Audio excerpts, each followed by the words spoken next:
மேன்மைக்குள் சைவநீதி விளங்குக உலகமெல்லாம்.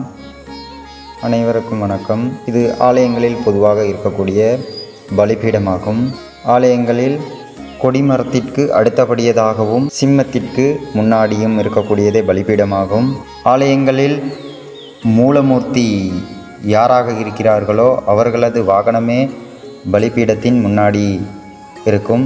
அதாவது சிவனாலயங்களாக இருந்தால் நந்தியாகவும், அம்பாள் ஆலயங்களாக இருந்தால் சிம்மமாகவும், அதுவே விநாயகர் ஆலயங்களாக இருந்தால் மூஷிகமாகவும், இல்லாவிடின் முருகன் ஆலயங்களாக இருந்தால் மயிலாகவும் இருக்கும். அத்துடன் இந்த பலிபீடத்திற்கு மற்றொரு பெயருண்டு, பத்திரலிங்கம் என்று. இந்த பலிபீடம் ஏன் ஆலயங்களில் இருக்கிறது என்றால், ஆலயங்களுக்கு சென்ற பின் நமது காமம், குரோதம், மதமாச்சரியங்கள், கெட்ட எண்ணங்களை இவ்விடத்தில் பலியிட்ட பின் தூய ஆன்மாவுடன், தூய ஆன்மாவாக இறைவனை ஒரு சிந்தனையுடன் இறைவனை வழிபட வேண்டும் என்பதற்காகவே ஆலயங்களில் பலிபீடம் காணப்படுகிறது.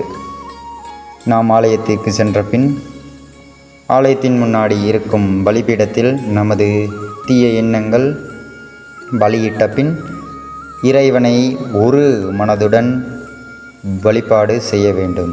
எனவே ஆலயங்களுக்கு சென்று ஆலயங்களில் செய்யப்படுகின்ற பூஜைகளில் கலந்து கொண்டு இறைவனின் அருளை பெறுவோமாக.